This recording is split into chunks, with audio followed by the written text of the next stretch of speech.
প্রথম এপিসোডে তোমাদের সবাইকে স্বাগতম। তোমাদেরকে যে ঘটনাটি আজকে শোনাবো সেই ঘটনাটির নাম হলো ভয়ানক একটি লাশের কাহানি। ঘটনাটি ঘটেছিল কেশপুর থানার চণ্ডীগড় নামক গ্রামের পালবাড়ির সামনে সেই রাস্তায়, যেখানে একটা ক্যালভার্ট আছে আর তার পাশেই আছে বড় একটি ঝোপ। এই ঘটনাটি ঘটেছিল আজ থেকে প্রায় 7-8 বছর আগে। একদিন এক রিক্সাওয়ালা রাতে এক প্যাসেঞ্জারকে নিয়ে সেই রাস্তা দিয়ে আসছিল। রাত তখন প্রায় আনুমানিক 11টা কি 11:30টার মতন হবেই। আমরা জানি যে গ্রামে 9টা-10টার দিকেই প্রায় বেশিরভাগ মানুষই ঘুমিয়ে পড়ে, তাই সেই সময় সেখানে কোনো মানুষ ছিল না।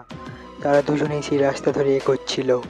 এমন সময় তারা কিছুটা দূর থেকে হঠাৎ সাদা কিছু একটা জিনিস লক্ষ্য করলো।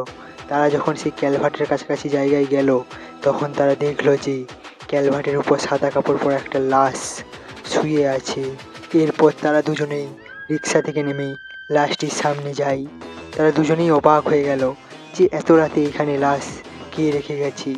লোকটি রিক্সাওয়ালাকে বলল, হয়তো কেউ লাশটিকে এখানে ফেলে রেখে গেছে, চলো আমরা লাশটিকে দাফনের ব্যবস্থা করি। কিন্তু রিক্সাওয়ালা এতে আপত্তি জানালো। সে লোকটিকে বলল, আমাকে আমার ভাড়া দিয়ে দেন, আমি এসব লাশ নিয়ে যেতে পারবো না। লোকটি তাকে বলল, ঠিক আছে, তোমাকে ভাড়া 100 টাকা বেশি দেবো। এ কথা শুনে রিক্সাওয়ালা লাশটি নিতে রাজি হয়। তবে রিক্সাওয়ালা লোকটিকে শর্ত দেয় যে লাশটি আপনাকেই তুলতে হবে। ঠিক আছে, তাই হবে। তারপর লোকটি লাশের কাছে গিয়ে মুখের কাপড় তুলতেই দেখতে পায় লাশটি চোখ খোলা অবস্থায় তাকিয়ে আছে। অর্থাৎ কেউ চোখ খোলা অবস্থায় মারা গেলে যেমনটা দেখা যায় ঠিক তেমন। এতে সে একটু ভয় পেয়ে যায়।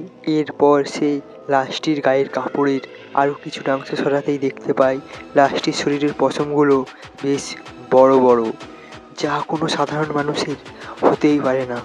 অর্থাৎ পশমগুলো ছিল ঠিক ভেড়ার শরীরের মতো। এটা দেখে লোকটি চিৎকার দিয়ে অজ্ঞান হয়ে যায়, আর সেই রিক্সাওয়ালা এক চিৎকার দিয়ে সেখান থেকে দৌড়ে চলে যায় আর এক বাড়ির সামনে গিয়ে পড়ে। তার কথা শুনে লোকজন সেখানে যায়, কিন্তু অনেক খোঁজাখুঁজি করেও সেখানে কোনো লাশ পাওয়া যায়নি। এমনকি সেই লোকটিকেও সেখানে আর পাওয়া গেল না। পরদিন সকালে সেই ক্যালভার্টের নিচে সেই লোকটির লাশ পাওয়া যায়, কাদায় অর্ধেক গাড়া অবস্থায়। এটাই ছিল আজকের গল্প। যদি গল্পটি ভালো লেগে থাকে তাহলে অবশ্যই ভিডিওটিতে একটি লাইক করে পাশে থাকবে।